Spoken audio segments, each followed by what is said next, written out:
When you first presented a report about contactless payment, some of us expressed caution, shall we say, which we were reassured about. I now note that there are announcements on the tube and indeed posters warning people about contactless payment and double payments and credit cards and whatever. Has this articulated itself as an issue to you? So actually the warnings are about not mixing up your cards. That we have no instances of people being charged twice. We do have instances of people being charged on the wrong card. Yeah. So if you swipe out on the wrong thing, if you carry your cards as I do, like that, and you put them all over the yellow reader, you'll never get charged twice, but the charge might accrue on the wrong card. If it does that, you might be expecting to reach a cap, which you haven't done because it charged the other card. So that's what the advice is about, Vernon, is it not? Yes. Card clash is where a bundle of cards do not open the gate and no charge is taken from either card. And that will be the same in the case of when contactless payment is introduced on the rail network. The same thing will happen. If you have a bundle of cards in your wallet, you'll tap it, you'll get a red light and the gates won't open.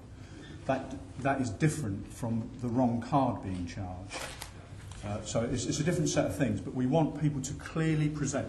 Our advice to customers is please clearly present the card with which you intend to pay. And that helps across a whole range of fronts, including preventing people from receiving max fares on the current Oyster system as well. yes. The issue of double charging, if somebody's expecting to use a season ticket and it then takes a payment from their credit card. That's exactly right. And what we've seen on remember contactless payment is already live on the bus network. And what we've seen is about 3 customers a day are coming to us to say, I intended to pay with my Oyster, but it's deducted it from my contactless payment card. And we immediately refund them. Why should they mind? Why does it matter? Because if they've bought a season ticket, if they have a period, now it's charging because there is double charging. Yeah. And you can see how people would describe it as double charge. If you bought a monthly pass and it's also deducted from your contactless payment card, double charge, but it's not both cards being charged. So we're trying to educate people into using the same card the whole time. That's right, and it's vital. It's absolutely vital, because only if you keep presenting the same card that you intend to use will you benefit from the capping.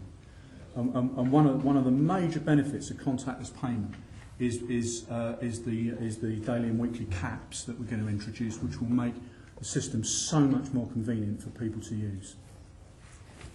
Is it worth saying that, Richard, your question was around the board was reassured that it would be okay. Absolutely. So the system hasn't been turned on the tube, and it hasn't been turned on our parts of the rail network, but it's going to be. But in order to actually deliver that reassurance, we need to make sure that the behaviours are in the right place. So that reassurance message to get out to London. Right. But so it's just to be clear that hasn't, the purpose of this campaign is exactly to make sure that people don't have the issues that they might otherwise have. Exactly. Will you be able to load your season ticket onto your credit card, onto your cash card? No, initially, we will be able to do that in due course. What we are there will be period tickets that you can load onto your your card. By and large, people will probably, in the initial phases at least, use contactless payment in the same way as they use Oyster Pay As You Go. Okay, good. Anything else?